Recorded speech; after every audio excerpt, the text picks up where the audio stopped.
Sveicināti Fokus televīzijas skatītāji. Es Artūrs Avotiņš. Šodien mūsu pārraidē pie Artūra apaļā galda rakstnieks Jānis Ulders. Labdien! 7 grāmatas un grāmata, pa kuru mēs gribam runāt, Liela Kārļa testaments. Jāni, kā jūs atnācāt pie idejas, kāpēc jūs ieinteresēja Kārļa Ulmaņa jautājums un kā topa grāmatām? Cik ilgi un ar kādām grūtībām? Jā, ļoti pamatīgs jautājums, un šī grāmata tapa pirms 8 gadiem. Tā ir jau savu vēsturi. Pēc šīs grāmatas man iznākušas vairākas citas. Ja? Interesanti, ka nākamā bija Latvijas dzīvā vēsture pusauģiem. Saucās Melders un Matīs ceļojums vēsturē, lūk šādi te. Dažus gadus pēc šī lielā romāna par Ulmani es uzrakstīju, un tā jau ir atbilde, ja? Vienkārši man pagarāk iznāks, bet tas ir būtiski, ko es teikšu. Un pērn iznāca grāmata Bruņnieks Roberts. Leitnants Rubens, Bruņnieks Roberts. Un viss tas, es vēlreiz saku, tā ir mana atbilde, kāpēc tapa.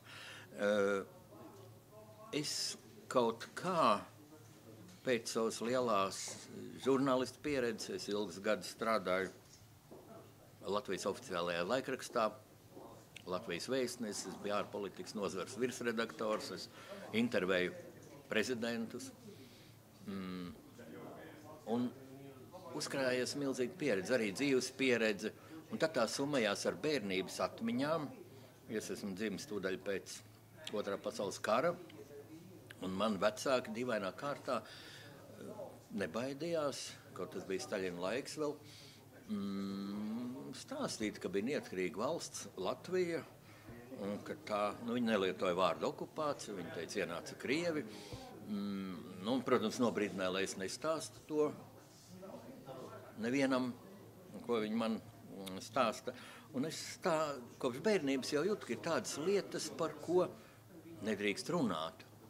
Vēlāk es uzzināju, ka man piedzimstot, mans tētis bija sūtīts uz Sibīriju. Viņam gan laimējās, viņš tika ātrāk mājās, bet ar salaustu veselību nomira, kad viņam bija 43 gadi. Bet lūk, tagad šīs bērnības atmiņas, zēna gada atmiņas summējās ar manu lielo profesionālo pieredzi, un es sapratu, ka ļoti daudz, kas Latvijas vēsturē ir noklusēts. Un, ja saka vēstures baltie plankumi, tas nebūtu nenozīmē, ka nav zināmi vēstures fakti. Ir arī tādi baltie plankumi, kas vēl jāpēta, bet es gribu teikt, ka Latvijas vēsturē daudz vairāk ir noklusēto tādu balto plankumu. Un, ja skaidrs, ka padomju okupācijas laikā bija jānoklusē tādas problēmas, kā Kārļa Ulmaņa objektīvs izvērtējums. Atzīmējot to pozitīvo, ko viņš ir darījis pie Latvijas valsts nodibināšanas, pie latviešu tautas labklājības celšanas, un, protams, padomju okupācijas laikā nebija iespēja minēt ļoti atmaskojošos faktus par Latvijas okupāciju, kliedzošus faktus. Tad bija tikai viens oficiālais vēstures viedoklis, ka latviešu tauta dziļā vienprātībā, dziļā sajūsmā atteicās no savas neatkarīgās plaukstošās suverēnās valsts un brīvprātīgi iestājās Padomju Savienībā, kurā, starp citu, arī tāds vēstures fakts, dzīves līmenis bija 10 reizes zemāks, respektīvi, kad pielīdzināja vienu latu vienai šīs Padomju Savienības naudas vienībai, tad pirktspēja latviešiem kritās par 10 reizes. Un es joprojām tā nevaru viennozīmīgi pateikt, kāpēc, bet es gluži fiziski un ar psiholoģisku tādu sāpi, ar dvēseles sāpi izjūtu to, ka tautai nav pateikta patiesība par to. Pirmais mans vēsturiskais romāns bija par Zigfrīdu Meirovicu. Tas iznāca vēl 3 gadus pirms Lielā Kārļa testamenta par Ulmani. Jo arī par Meirovicu, viens romāns bija, grāmatu izdevējam Mansim Gulbim, kas iznāca pagājušā gadsimta 20. gadu beigās. Es to izlasīju īpaši tad, kad biju pabeidzis savu romānu, lai neiespaidotos, un tad es biju ļoti tā pārsteigts un pat apvainojies uz cienījamo grāmatu izdevēju, tiešām diženu grāmatu izdevēju, par to, ka viņš ir uzrakstījis ļoti neprecīzu, ļoti paviršu romānu par Zigfrīdu Meirovicu. Bet par Ulmani viens no impulsiem bija ārkārtīgi polārie, kategoriskie spriedumi par Ulmani. Ulmani vai nu ceļ debesīs, viņš absolūti visu darīja ideāli, nekļūdīgi, pareizi, vai arī nolīdzina zemi, cik Ulmanis bija nekrietns. Te daudz tēzes, jo tagad brīvā Latvijā ir pārņemtas, varbūt tie cilvēki, kas šīs tēzes izmanto, par to neapzinās, tā, no padomju okupācijas laika propagandas. Un es gribu teikt, ka gan vieni, tie, kas Ulmani viennozīmīgi cildina, gan otri, kas noliedz, nokritizē, ir kaut kādu stereotipu priekšstatu varā. Viņi nedomā analītiski, nedomā dialektiski, un viņi ir lieli parādnieki. Pirmkārt, savai sirdsapziņai, ja tu tā negribi iedziļināties vienā personībā, tad nerunā par viņu, nevērtē viņu.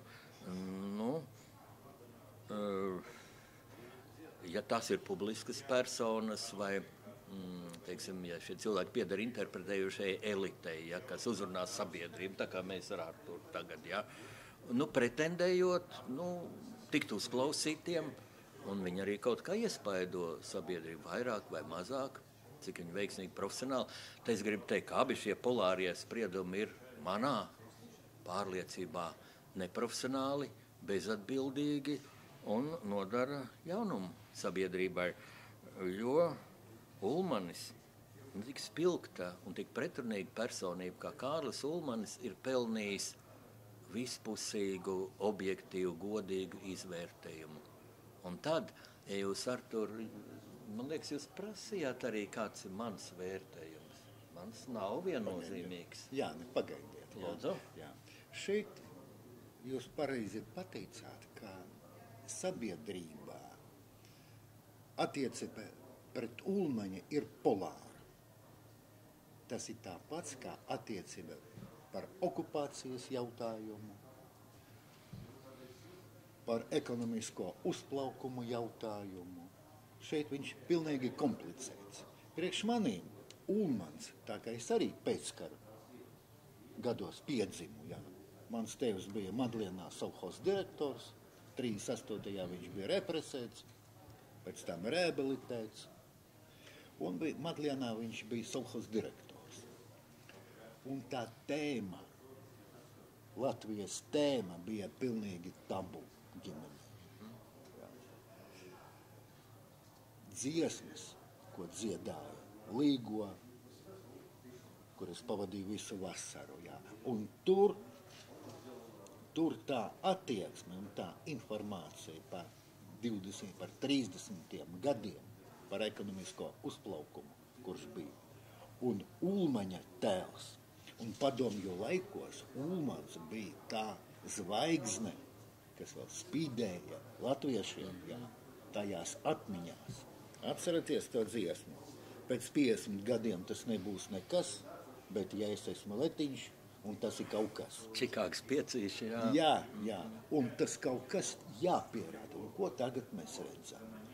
Un tikt galā ar vēstures interpretāciju ir ļoti svarīgi, lai saprastu, kā Latvijai attīstīties tālāk.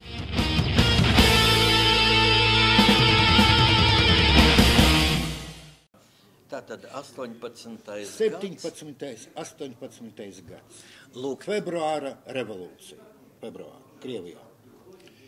Ulmanis ir valdības komisāra vietnieks. Jā. Amatā, lielajā amatā. Līdz tam viņš mācījies Šveicē, Amerikā, tur strādājis lauksaimniecībā. žurnāla redaktors, viņam ir 77. gadā viņš piedzimis. Jā. 4. Pašos spēku gados viņš tagad bija 40 gadi. Jā. Viņam ir pietiekoši liela pieredze un kā organizatoram lauksaimniecībā, kā avīzes redaktoram, un nāk jaunie laiki. Es vēl piezīmētu, Artur, ka viņam bija arī politiskās darbības pieredze jau no 5. gada revolūcijas. Jā, ļoti būtiski, un viņu vajāja, un tāpēc viņš emigrēja. Tā kā viņš drosums viņam arī netrūka. Viņam, man liekas, bija piespriests cietumsods. Jā. Līdz ar šito viņš emigrēja, aizbēga no Latvijas, un kamēr nebija rehabilitēts, 13. gadā dzīvoja Amerikā. Jā. Tā bija. Jā. Un es gribu teikt, ka Ulmanis šajā laikā bija spilgtākā personība, kas nesa ideju par Latvijas valsti. Latviešu nācija ir tiesības uz savu valsti. Šeit minētu divas personības, Ulmani un Meirovicu, un iznāca tā, ka 18. gadā vasarā, kad šī ideja virmoja gaisā, 17. gadā vēl, kad Latviešu Nacionālās padomes delegācija gāja pie Kerenska prasīt latviešiem un autonomiju vēl tikai, un Kerenskis, kāda tur latviešu, kāda tur autonomija, Meirovics teica, bet igauņiem jau ir zināmas autonomijas pazīmes, bet Kerenskis nebija iedziļinājies tie jautājumi, igauņi, tās jau kaut kas pavisam cits, ziniet, kunga, man nav laika, ja. Un gadu laikā, kā viss mainījās pēc bolševika apvērsuma, ja, ko mūsu paudze uzauga, kad skolā apgalvoja, ka tā bija Oktobra revolūcija, un patiesībā tur vienkārši cilvēku bars ieskrēja Ziemas pilī, tāpēc, ka padzirdēja, ka tur šņabs ir pagrabos pieejams. Tā kā tas ir absolūta avantūra, un šai haosā pēkšņi pavērās lielās iespējas, bet kas ir ļoti būtiski, kad šis intelektuālais potenciāls, kas bija Latvijas valsts dibinātājiem, bija ārkārtīgi augsts. Ne tikai Ulmanim, kam brīnišķīga ārzem izglītība. Man gan drusiņi mulsināja, ka viņš tā Šveicē pamācās, tur tad Amerikā, bet tas bija tāds laiks, kad acīmredzot paņēma, ko vajag, un tālāk jau un ar apstākļi spieda, bet viņam taču līdzās bija līdzgaitnieki brīnišķīgi izglītot, tur Akurāters un Gustavs Zemgals un Jānis Čakste un tādi. Bet, Čakste bija vecāks jau gados, bet Ulmanis, 40 gadu tas laikam ir tiešām tā zelta laiks vīrietim. Viņš izdarīja ārkārtīgi daudz, bet redziet, kas vēl par lietu, Artur, jāmin. Viņa stiprā puse bija tautsaimniecība, bet viņš jau nedabūja to nodarboties, tikko pirmajos mēnešos jau jāatkāpjās. Un te viņš parādījās, kā drosmīgs vīrietis, kad Liepāja taču kļuva par Latvijas galvaspilsētu, faktiski, jo Rīgā saimniekoja Stučkas valdību. Un kā viņš noturējās, un kamēr beidzot jau pat Liepājā nav vieta pēc virsnieka Kuča, viņš ir skuļa glābis. Pirmais amats bija ministru prezidents. Pirmās valdības vadītājs.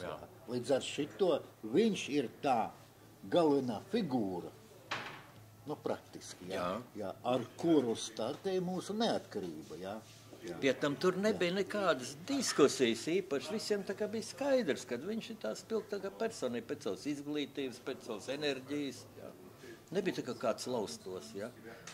Jānis Čakste, kurš bija liela autoritāte, arī viņš ar citu nebija klāt valsts dibināšanas aktā.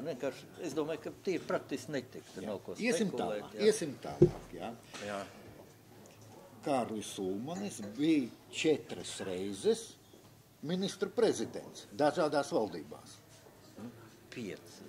Paskatīsimies. Nē, šito. Katrā ziņā, viņš bija daudz atkārtot, atkal. Viņš bija 2 reizes ārlietu ministrs, 1 reizi iekšlietu ministrs, lauksaimniecības ministrs. Un tā attīstība, ejam tālāk. Viens prezidents, 2. prezidents, 3. prezidents, kur bija objektīvi un kāpēc Ulmanis bija tas līderis, kas realizēja to apvērsumu. Varbūt varēja bija kaut kāda cita konkurējušā figūra. Ko darīja prezidents tajā brīdī? Kvies. Jā. Un un cik objektīvi šitā situācija, vai tas Ulmaņa ļaunais gēnijs padzīt parlamenta Saima un palikt par diktatoru, vai tā bija iekšējā attīstības logika. Ot šeit jūs kāds viedoklis? Jā, es savu viedokli esmu paudzis grāmatā un pat tik biezā romānā kā šis nebija iespējams aplūkot pilnīgi visus aspektus, un arī pirms 8 gadiem, kad es rakstīju, 2009. Gadā pamatā, man pat vēl, tagad es katrā ziņā zinu vēl jaunus faktus un vairākus akcentus, un tas, ko es šeit minēju, kad Ulmanis bija dziļā pārliecībā, kad valsts straujākai attīstībai vajag tikt vaļā no šīs parlamenta birokrātijas, demagoģijas, politiskajām spekulācijām, jo mūsu parlaments jau to brīdi, tagad arī varētu ilgi un dikti runāt kritisks vārds par mūsu Saimu, bet toreiz faktiski bija situācija vēl sarežģītāka, jo nebija šis 5% barjeri, un bija vēl daudz vairāk, tur dažādi sīko partiju, un tas ir objektīvi, ka vajadzēja parlamenta reorganizāciju un satversmes reformu, bet tā lieta, un partijas pretojās. Jā, partijas pretojās, bet ne tik viennozīmīgi, jo taču bija jau pieņemts nedēļu pirms Ulmaņa apvērsuma bija Saimas sēde, kurā pieņemja 2. lasījumā satversmes reformu, kurā bija paredzēts stipri palielināt prezidenta tiesības un ierobežot Saimas tādu haotiskumu. Un šeit pamatā tā bija Zemnieku savienības priekšlikums, Ulmaņa būtībā paši tāda ideja, ko viņš bija virzējis, vispirms savā partijā, tad viņa partija. Un te par pamatu viņi jau bija ņēmuši arī Igaunijas pieredzi. Igaunija jau pieņēma savu konstitūciju stipri. Es atvainojos, atkal Igaunija. Jā. Brīžos, kad vajag valstī attīstīties, viņi principāli mūs apsteidz. Jā, tā ir.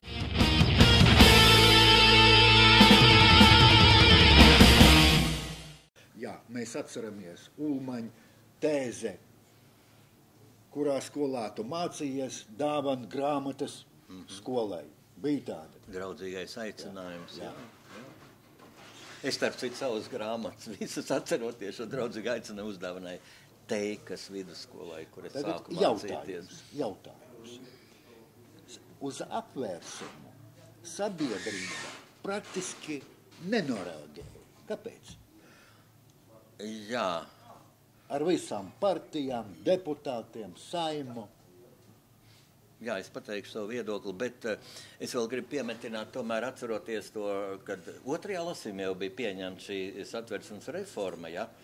Un kāpēc Ulmanis rīkoja apvērsumu? Tāpēc, ka viņš bija tāds liels maksimālists arī, un vai nu visu, vai neko. Un tur satversmes deputāti, protams, nocirpa daļu no tām viņa prasībām. Prezidentam tik liels tiesības ne. Bet vēl kas, Ulmanis jau nebija prezidents. Līdz tam viņš nebija, kaut viņš kandidēja jau 25. gada vēlēšanās. Un 2 reizes viņš zaudēja. Jā, un zaudēja, jā. Un vēl vienu lietu es gribu minēt par apvērsumu, kad viens, ka Zemnieku partijas reitings kaut kā kritās, Zemnieku savienības, jā. Un tai laikā. Un otrs, kas mani tā pārsteidza pat, ka pašā Zemnieku savienībā pret Ulmanu bija radusies opozīcija, un tā kā gribēja viņu atbīdīt no partijas vadības. Un tas, man liekas, tā diezgan skarbi, ziniet, tāda nepateicība, ka Moris savu padarījis, Moris var iet. Varbūt arī tas, kad es analizēju Ulmaņu vēstules runas, tā es sapratu, ka viņš bija stipri tāds neiecietīgs pret citiem viedokļiem. Man to, starp citu, teica Gunārs Meirovics, Zigfrīda Meirovics jaunākais dēls, kurš bija krustdēls Ulmanim. Un Latvijas okupācijas laikā, kad viņš pēdējo reizi redzēja Kārlu Ulmani, 40. gadā Gunāram jau bija 20 gadi, jo viņš jau kā pieaudz cilvēks sprieda. Viņš teica, Ulmanim bija tā, vai tu domā tā kā es, vai tu domā nepareizi. Ja? Bet par tautu, jā, tas ir ļoti būtiski. Viena daļa tautas uzņēma lielu sajūsmu, ja? Jo bija tiešām apnicis pat apriebies tas partija jandāliņš un tas tik ļoti bremzē darbu. Un tagad es to redzu mūsu saimā, tās ķīviņi un tik labas iespējas tiek laistas garām, mēs pat neapgūstam visu Eiropas Savienības naudu, ko varētu dabūt. Jūs taču to zināt, vai ne? Ļoti labi. Es atvainojos, remarka, es tagad neatkarīgā izlasīju Kristopāna liels raksts, intervija ar Kristopānu, un skatījos Kirovu Lipmaņa, Grindex īpašnieka, jā.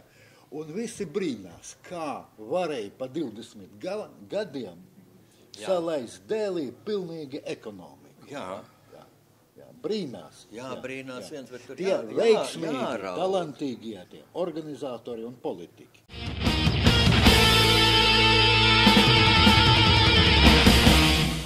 In 2005. gadā, kad es rakstīju romānu par Meirovicu, iznāca ļoti daudz par Kārlu Ulmanu runāt, jo Ulmanis krustdēls, viņi bieži tikās. Ulmans viņam savu ģimeni nebija, viņš bieži gāja ciemos pie Meirovica atraitnes Annas un turpat Gunārs. Gunārs dzirdēja šīs sarunas. Un tad Anna Meirovica prasa Kārlim Ulmanim, saka, Kārli, kā tas ir, lūk, pasaulē nemierīgi, runā, ka tā kā Vācija un Krievija tā kā dala Eiropu un tā, kā tas ir Latvijai, vai Latvija nav apdraudēta. Un Ulmans teica tā, zini, ja tās lielās valstis mums ilgi neļaus būt brīviem, un tas ir ļoti iespējams, tā labāk, lai nāk Krievi, jo viņi tikai 3 gadsimtus bija, kā saka, mēs bijām Krievi impērijā, un nemaz tik slikti negāja, jo, lūk, latvieši radās savi saimnieki, ja. Un tiešām, kā Streiča filma Rudolfs mantojums, kad viens talantīgs čakls latvietis kļūst tik bagāts, ka par baroni jau smējas. Bet, lūk, vācieši 7 gadsimts mūs apspieda un tā. Un tas bija ļoti Ulmaņa laika skolās arī antivāciskā propaganda, jā. Un kad vācu minoritāte brauc prom, viņi brauca, tāpēc, ka Führer sauc, bet Ulmanis jau arī neteica palieciet, jā. Viņš teica, brauciet un ietgriešanos. Viņš gan to, cik es noprecizēju, teica ne uz pašiem vāciešiem, bet bija tādi latvieši, kas līdzskrējēji bija. Jauktajās ģimenēs, piemēram, un Kalningi un Bērzingi un tādi, ja. Bet 40. gads, lūk, es to sauktu, jūs teicat, interesants, jā, bet traģisks. Un traģisks Ulmanim, un mans romāns jau ir par to, jo romāna darbība sāks 40. gadā, 16. jūnijā, kad ir Latgales dziesmas svētki. Un Ulmanim visas domas, ko viņš teiks dziesmas svētkos, viņš gatavojās braukt. Bet notikumi tik traģiski un kaut kur, filmā Baiga vasara, kur daudz ir grēkots pret vēsturisko patiesību un tā, es to filmu tā, jo dalīt vērtēju, brīnišķīgi aktieri tā, bet varēja drusiņi tomēr vēsturiski precīzāk. Bet viens tur ir, šī Ulmaņa attieksme, kad viņam saka, lūk, kā ar padomju ultimātu, viņš saka, netrauciet man jāgatavojas, ko es teikšu, universitātes absolventiem. Arī svarīgs jautājums, bet to var salīdzināt. Tas, kā mums tāda saima spriež, vai cirkā ļaut mērkaķīšus rādīt un tīģeris, arī svarīga, bet vai svarīgākais jautājums. Un šeit, lūk, es gribu pat atgriezties pie 34. gada apvērsuma, kad Ulmanis šeit, kad ieguva varu, būtībā vienpersonisku varu, un tas nesa labumu Latvijai saimniecisku un sociālu, bet Ulmanim, faktiski viņam bija arī ekonomiskā stratēģija, ļoti pareizi, kad vajag eksportēt. Un Latvijai bija ļoti daudz zelta, ko izved ārzemēm, kas pat tika saglabāts, ko mēs dabūjām atpakaļ. Ja. Bet viņam nebija ārpolitiskā stratēģija. Obelisks, remarka, Es studentu padomju laikos lasīju to romānu, un es brīnos, tur bija 7 pozīcijas. Jā. Latvijas ražotas, remarka, unikāli, romāna. Jā. Bekons, šņabis, siļķis un tā tālāk. Klausieties, un radioaparāti un pasaules unikālākais fotoaparāts. Minoks. Un ja mums nebūtu bijusi okupācija, mēs būtu lidmašīnas eksportējuši. Jo Kārlis Irbīta brīnišķīgi lidmašīna, viena no modernākajiem tā laika modeļiem. Savā klasē treniņa lidmašīna 2-vietīga.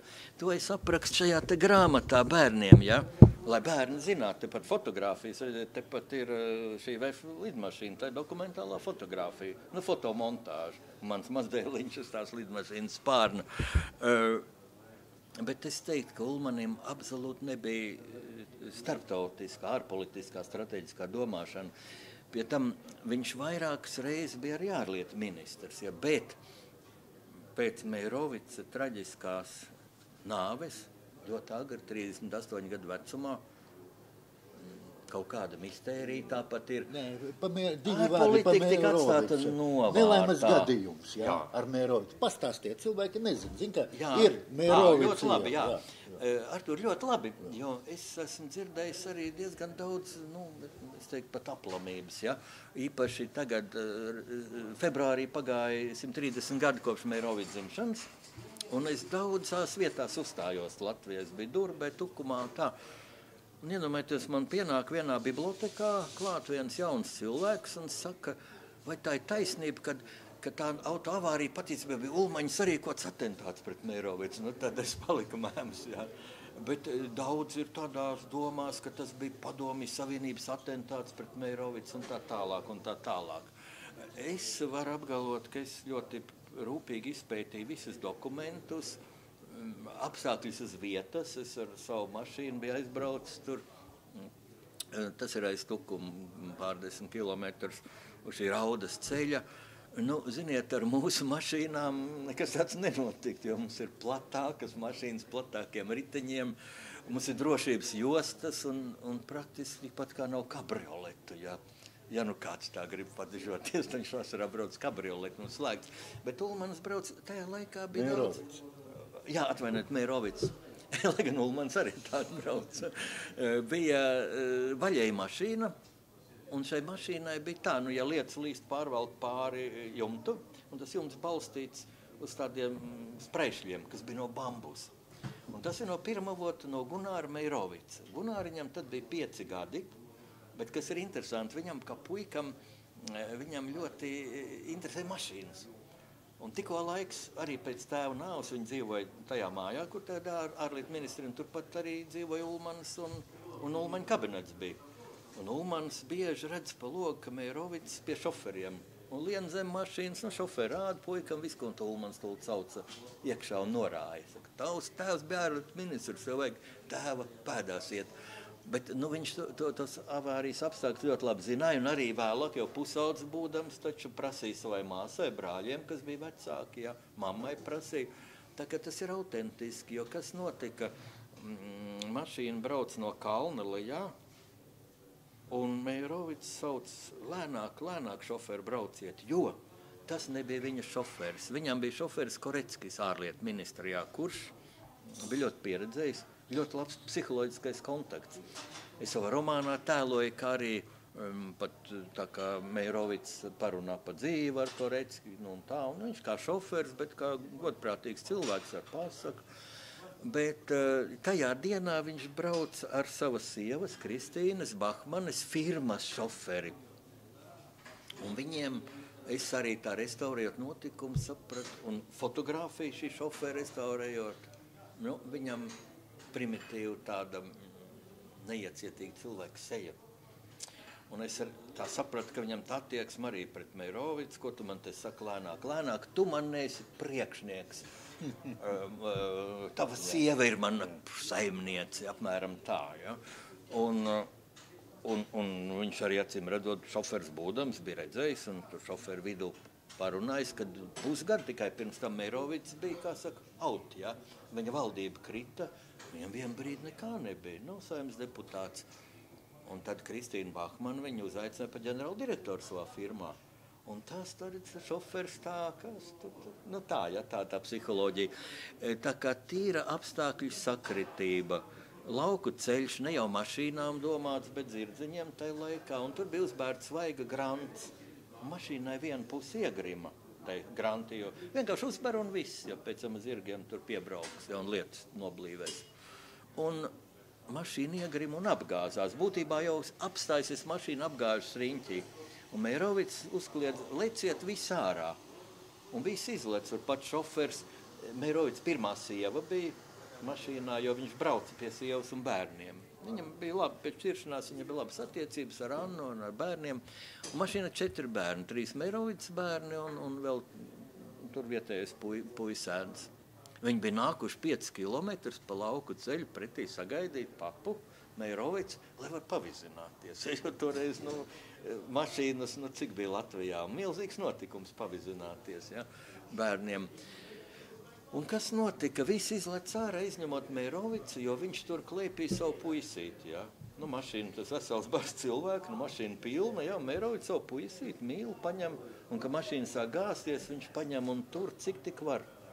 Un Gunārs, jau tagad 85 gadu vecs vīrs, saka, paps, man tā toreiz knap varēja palpot, instinktīvi tur. Un tagad mašīna apgāzusies, puisīts izlien ārā, pārējie jau ir izlekuši, un Meirovics nav. Un Anna bļauj šoferi, ko jūs izdarījāt, mans vīrs netiek ārā, pasauc ar blakus vīri, pļauj sienu, pļauj zāli. Tie ar bomjiem atskrien, atveļ mašīnu, Meirovics beigts. Un viņam aizmuguri sēdeklī sēžot bija pārlausts spranda ar to, kur jumts atlocīts un tie bambus spraiši. Un kas ir interesanti, ka to visprecīzāk aprakstīja avīze Savodņa. Avīze Savodņa, kur atradās interesanta redakcija tajā mājā, kur tagad tiesības sarga birojas, kur sēž Juris Jansons. Ja. Un tas ir apbrīnojami, kad avārija notika. Pēc stundas jau vietējais Tukuma korespondents bija aizdraudzies uz turieni. Kā viņš uzzināja, taču nebija telefonu vispār ļoti maz, bija nerunājot par mobiliem telefoniem, kas ir pāris 10 gadus tagad mums.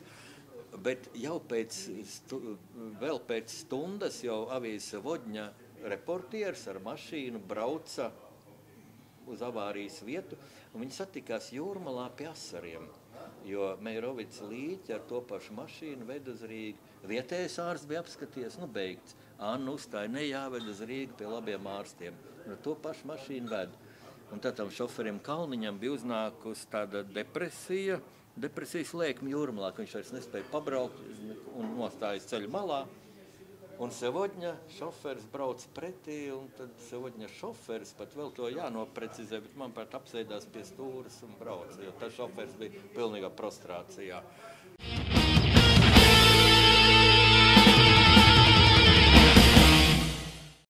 Daļa no sabiedrības uzskata Ulmani kā varoni, daļa, ka neļāva armijai karot.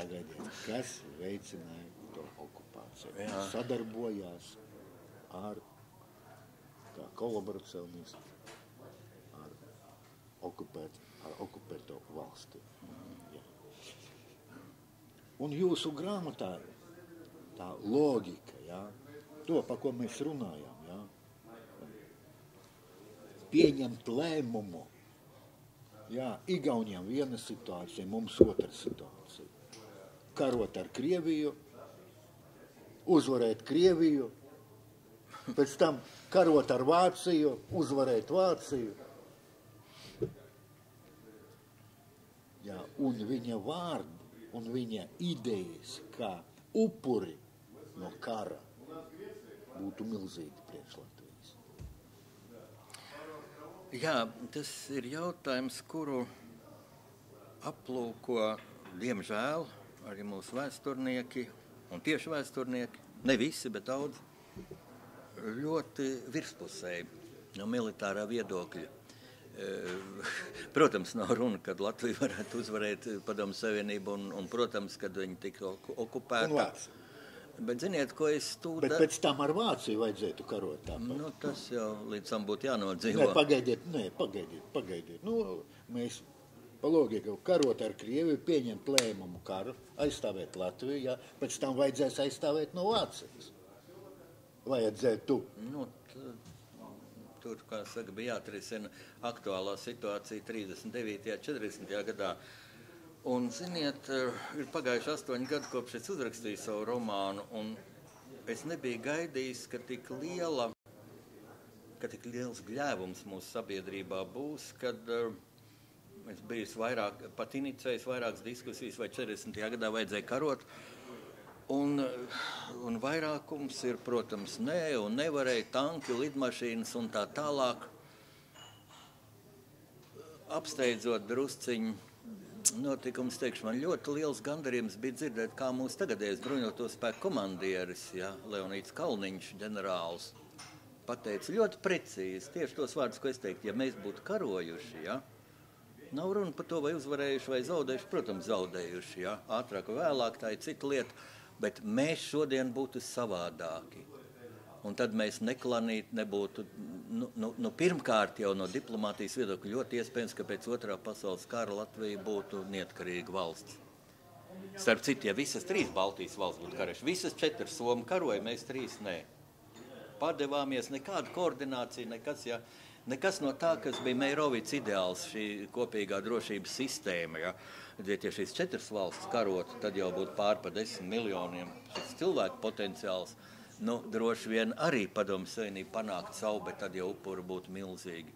Jo Padomju Savienība būtībā, kad Somija bija spiest noslēgt mieru līgumu ar lieliem zaudējumiem, Padomju Savienība tad jau var ieņemt visu Somiju, jo viņiem bija resursi izsmelti. Bet ir tādas liecības, ka Molotovam, kurš nomira, jau bija Padomju Savienība sabrukus, viņš ļoti ilgi nodzīvoja, viņam bija prasīja žurnālisti, kāpēc jūs neiekarojat visu Somiju tad? Vai tu nevarētu? Viņš teica, varējām, bet tad būtu tik liela upura, ka pat Padomju Savienības tauta nesaprast. Kaut tā tauta par visu klusēja, ja? Bet tad nesaprast, kā mazā Somijā var jau, varbūt miljonus karavīru krist. Ziniet, ko tagad es teiktu? Es vienu lietu gribu pateikt. Pats galvenais ir, kāpēc Ulmanis neizšķīrās dot pavēlu armijai karot, jo tas bija vienpersonīgs no viņa atkarīgs. Ja? Ģenerālis Balods bija atkāpies jau, Ulmans bija palicis viens, jo viņš nepildīja solījumu reformēt satversmi, atjaunot satversmi. Ja? Tie ir skarbi fakti, un no viņa gan vēstnieks Valdmans, gan ģenerālis Balods, kā saka, viņa draugi atkāpās no viņa. Viņš palika viens, un vienam ļoti grūti uzņemties šo atbildību. Un viņš teica, sarunā ar Alfredu Bērziņu, ja kaut vienai latviešu mātei jāzaudē dēls, es nevaru zem tā parakstīties. Diemžēl vajadzēja parakstīties, tāds ir karavīra liktenis, karavīra amats aizstāvēt savu dzimteni. Un tāpēc, es rakstīju šo romānu, un viņš ir izdots, Zvaigznes ABC, viņa izdeva izcilo latviešu sērijā.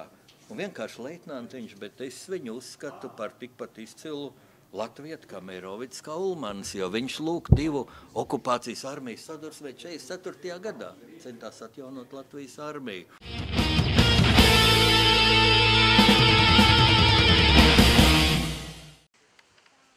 Patiesi prieks būt atkal šeit saulainajā dienā, tikušās prezidenta doktora Kārļa Ulmaņa dzimtajās mājās, man kā Bērzes draudzes mācītājiem jau 8. gadu. Mēs vienmēr arī Bērzes draudzi pieminām arī saistībā ar prezidentu doktoru Kārļu Ulmani, jo tur viņš ir kristīts, iesvētīts un arī saņēmis pēdējo svēto vakarēdienu. Un katram cilvēkam ir svarīgas mājas, katram cilvēkam ir svarīga dzimtene un svarīga tauta. Un Kārlis Ulmanis šeit ir atstājis jo daudzas atziņas. Un šodien es arī vēlos to vienu atziņu, to īpašo atziņu, kura mani jo īpaši šajā brīdī uzrunāja. Nākošais gads būs prezidenta Kārļa Ulmaņa jubilejas gads. Vēl vairāk aicinu jūs braukt uz Bērzi, uz Bērzes baznīcu. Mēs tur arī cenšamies iespēju robežās visu atjaunot un turēt Ulmaņa piemiņu, lai tādējādi tas, ko viņš nerealizēja savu sapni, viņa pīšļiem atgriezties dzimtenē, bet tomēr viņa gars ir mūžīgi dzīvs un viņa dvēsele ir mājās pie Dieva mūžīgajos dzīvokļos, kā Jēzus arī pats ir sacījis. Priecājieties, ka jūsu vārdi ir ierakstīti debesīs. Un Kārlis Ulmanis saka šos skaistos vārdus, lai tie katram ieietu dziļi sirdī, cik ciešas būtu cilvēkā saites pie dzimtenes un tautas, ja viņš izaudzinātu sevī stipru mīlestību pret saviem vecākiem, vecāku māju, zemi, saimniecību, ja viņā iesakņotos jaukas, cēlas un mīļas atmiņas par savu bērnību, par saviem vecākiem un vecāku mājām. Un šeit mums patiesi prieks, ka mēs esam visi kopā vecāku mājās, kur arī piepildījies ir Kārļa Ulmaņa sapnis, ka viss ir tā, kā tam jābūt, spēcīga saimniecība, par ko priecāties, un katram šeit ir vērts atbraukt ne tikai vienreiz gadā šajos svētkos, bet arī paklausīties Gunāru, Ulmani par visiem tiem laikiem, pa izsūtīšanā, viss tas, kas tā arī notika, un arī atbraukt, vienkārši papērot fotogrāfijas, iepazīties mūsu tautas vēsturi, lai tas viss, ko darījis Kārlis Ulmans mūsu tautas vārdā, būtu jo dziļi mūsu sirdīs, un lai mēs viņu pieminētu kā mūsu tautas patriotu un vadoni.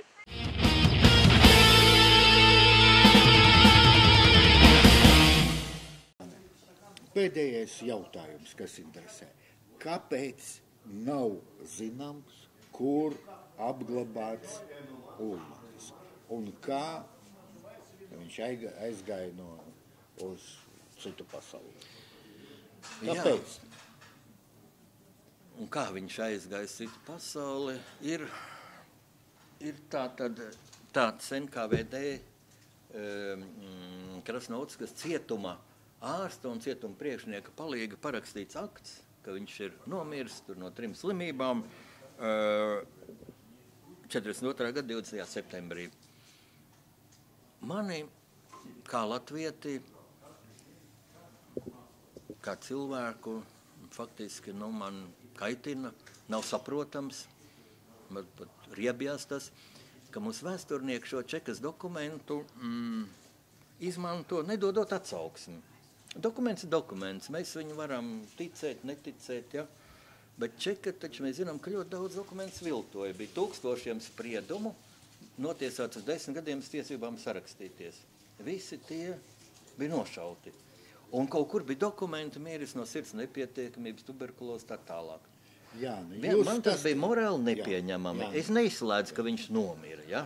Bet fakts, ka nevar atrast šo līķi, tas pastiprina aizdomas, ja, ka šo apbedījumu, ka nevar atrast. Jo, ja atrast apbedījumu pēc skeleta ar šodien zinātnes metodēm varētu noteikt, visticamāk, tā kā poļu virsniekiem Katiņā, ja, bija vienkārši lode pakausī. Iepriekšējā sarunā tas ir viss skaidri redzams. Jūs minējāt, ka mūsu prezidents Guntis Ulmanis vērsās pie Jeļcina ar lūgumu noskaidrot šito jautājumu. Jā, tas ir fakts.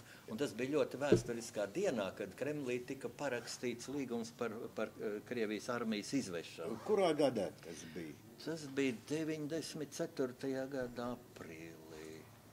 Un bija tāda ļoti zīmīga epizode tur, to man pats Gunts Ulmanis atstāstīja, un arī ārlietu ministrijas ierēģi atstāstīja, ka principā ir vienojušies, ka armija izvedīs tā, bet palika jautājums par šo skrunas lokatoru. Jā. Ne to, ko uzspridzināja, tas jau vēl nestrādāja. Ja? Tas bija tikai būvēts. Bet bija mazais lokators. Jā. Ar ko beidzās šitas lūgums? Tas oficiāli bija pieprasījums. Beidzās, ka Jeļcins teica, jā, atradīsim, jo Ulmanis bija prezidents. Viņš ir, es esmu prezidents, jūs esat prezidents. Un mans vecaunkulis, ja mans vecā brālis bija prezidents, un tomēr tā ir mūsu godlieta atrast viņu pīšļus. Un neatrada.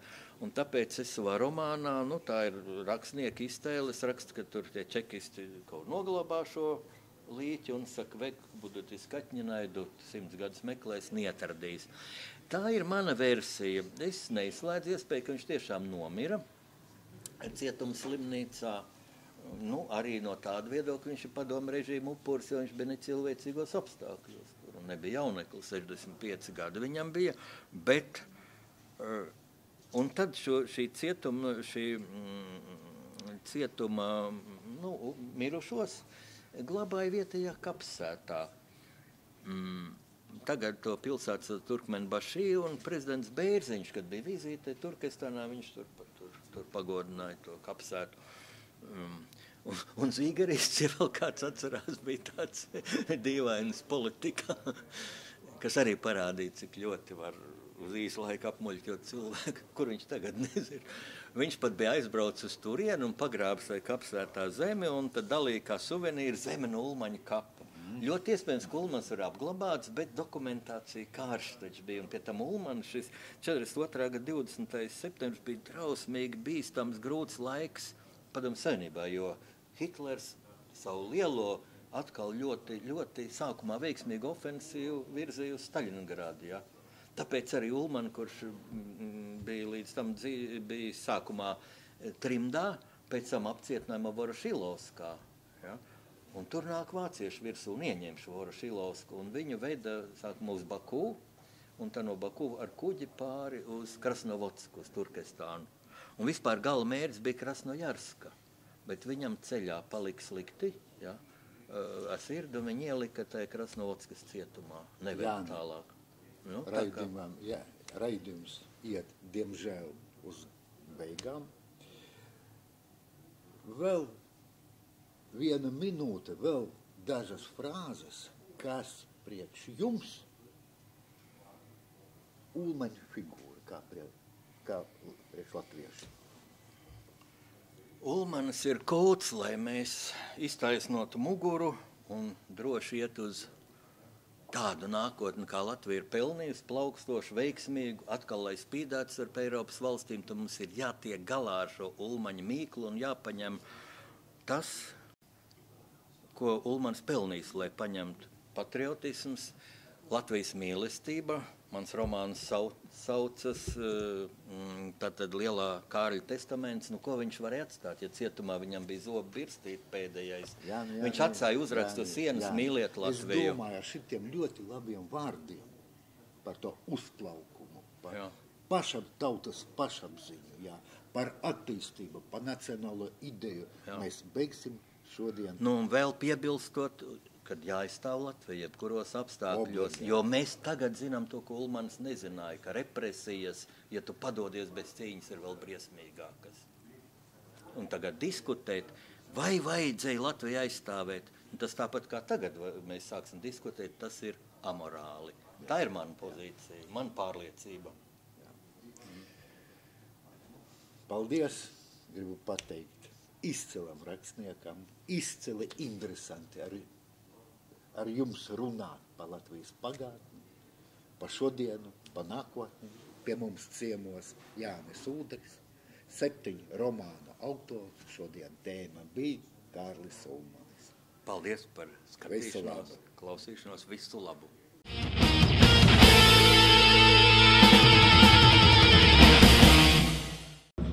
Mēs joprojām esam Dobeles novada Bērzes pagasta Pikšās, kur svinam Kārļa Ulmaņa dzimšanas dienu. Šogad beidzot 4. septembris iekrīt tad, kad viņam ir jābūt, 1. svētdienā, un šeit pulcējas ap 1000 ļaužu, lai atcerētos vēsturi, lai atcerētos savu vectēvu jaunību, lai godinātu studentus un lai svinētu Kārlim dzimšanas dienu.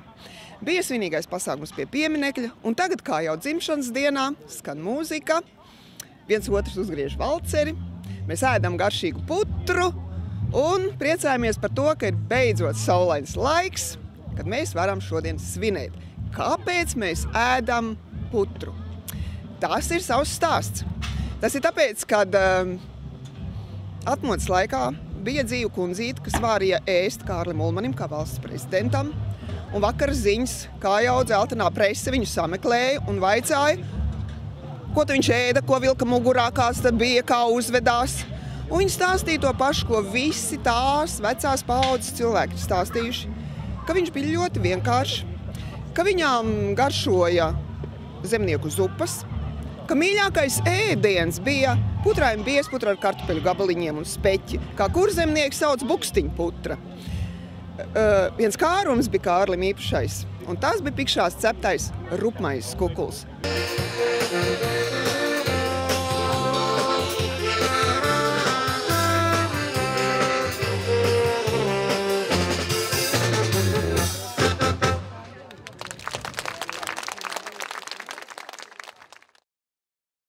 Muzejā Pikšs šodien ir atvērts visi ekspozīcijas, ko apskatīt pasākumu dalībniekiem. Daudzi maldīgi domā, ka muzejā ir tikai viena dzīvojamā ēka, bet mums ir ļoti plašas ekspozīcijas. Sākot no istabas, kas ir iekārtota tāda, kādas Pikšs izskatījās 1877. gadā, kad šeit dzima Kārlis, no šūpuļa. Diemžēl jāsaka, ka lietas, kas ir Pikšās redzamas, nav memoriālā muzeja vērtībā. Tas nav šūpulītis, kur Kārlis ir gulējis, bet lietas ir tādas pat, kā tās bija Zemgalē un Pikšās 1877. gadā, jo Pikšas, protams, ir pārdzīvojušas garu un smagu mūžu un bija laiks, kad viņas bija nojauktas, nolīdzinātas līdz ar zemi. Tagad tas viss ir atjaunots no jauna. Nu, lūk, un pirmā istaba, kur mēs ekspozīcijas apskati sākam, ir šī 1877. gada stilā iekārtotā istaba, saukta tautā par mātes istabu. Tālāk jau ejam, un mēs redzam, kad ir cits laiks, cita mode, un šādas Pikšas izskatījās pirms kara, kad šeit saimniekoja Vilis, muzeja direktora tētis. Ejot tālāk, mēs redzam dzimtas koku, Ulmaņu dzimtas koku, un garo plašo ekspozīciju, kas stāsta par Kārļa Ulmaņa skolas gadiem, studiju laiku, par viņa ieguldījumu Latvijas valsts celtniecībā. Tas bija Kārļa sapnis jau no tiem laikiem, kad viņam vēl nebija 20 gadus. Šo sapni viņš īstenoja. Sapni par brīvu, bagātu un skaistu Latviju un brīvu, bagātu un skaistu Latvijas tautu savā zemē. Šo sapni viņš piepildīja, un viņa rokā karš šo viņa ieceri un sapni iznīcināja. Pikšu mājām ir gara vēsture, teju 300 gadu garumā, un ir ekspozīcija, kas stāsta par to, kā šai vietā ļaudis dzīvoja, strādāja, kā mājas bruka, kā laika zobstās saēda un kā cēla šeit no jauna un atjaunoja. Un faktiski Pikšas nestāsta tikai par sevi vai par Kārli Ulmani. Pikšas stāsta par katru, par ikvienu no mums, kas ir dzimis un audzis Latvijā, par mūsu senčiem, par mūsu saknēm. Katras mājas sirds ir virtuve, un Pikšās dzīva ir pavisam senās sirds, tā, kas pukstēja 800. gados, manteļskurstenis. Kad mēs esam paskatījušies manteļskurstenī, kur tiek kurta uguns, kur cepa maizi, kur dūmi kāpa debesīs, kur varēja cauri skurstenim zvaigznes redzēt, tad mēs gar aku ejam tālāk uz klēti. Klētī ir vienā pusē arī stāsts par to, kā izskatījās Pikšās, fotostāsts par to, kā Kārlis brauca šeit ciemos, kā viņš veda valsts vīrus uz Pikšām, lai viņi redz, kā laukos saimniekot, kā kāzas svinēja, kā kulšanas talkas rīkoja, un, kad mēs esam papriecējušies par bildēm, mēs ejam blakus pie cirnavām, pie stellēm, pie veļas ruļļa, kur mēs varam mazliet arī pastrādāt. Kārlis Ulmanis ir teicis: ikvienā savas dzīves dienā ieliec kaut nieciņu skaistuma, vai nu aplūkojot gleznu vai mākslas priekšmetu kādu, vai vismaz labas domas domājot un labus darbus darot, dari skaistas savas dienas. Kad nu jūs iet atbraukuši šeit uz Pikšām, uz Zemgales līdzinuma pašu viduci, tad jums ir iespēja baudīt mākslu, apskatot muzeja direktora Gunāra Ulmaņa gleznas. Jo Gunārs tālajā Krasnojarskā dzīvodams savu mūžu ilgus gadus ir bijis mākslas tehnikuma direktors un pasniedzējs, un šeit gleznās ir redzama viņa mīlestība, skarbā mīlestība uz skarbo Sibīrijas dabu, uz tās kalniem un uz Norvēģiju. Kad mēs esam mākslu pabaudījuši, mēs ejam tālāk atkal pie darba rīkiem, pie ratiem, pie ragavām, pie traktora, pie zirga ģēpeles, pie kuļmašīnas, pie arkliem un pie tāda eksponāta, kurš izrādās ir kļuvis pavisam eksotisks. Kaut kādreiz tas bija lielais eksāmens puišiem un vīriem. Mēs ejam apskatīt to arklu, ar kuru ar vagas un stāda kartupeļus. Spīļarklis, čačarklis. Un lai cik traģikomiski tas būtu, ja bērnu dārzos vai skolās tīri teorētiski vēl izstāsta, kā rodas maizīte, tad, kad šeit es uzdodu jautājumu pirmās kursa lauksaimniecības universitātes studentiem un saku, lai parāda to arklu, ar kuru stāda kartupeļus, tad ziniet, tas ir reti grūts uzdevums. Kārļa Ulmaņa sirdslieta bija lauksaimniecība, piensaimniecība. Mēs veidojam jaunu ekspozīciju, un to veidojot meklējām tādu piensaimniecības uzņēmumu, kas būtu ražojis Ulmaņa laikos un ražo vēl joprojām. Un mēs tādu atradām. Tepat līdzās Jaunpili. Ar lielu prieku ar viņiem sadarbojāmies. Ar Jaunpils priekšsēdētāju Krilo kungu. Un izveidojām fotostāstu par Jaunpils pienotavu no 1912. līdz 2015. gadam.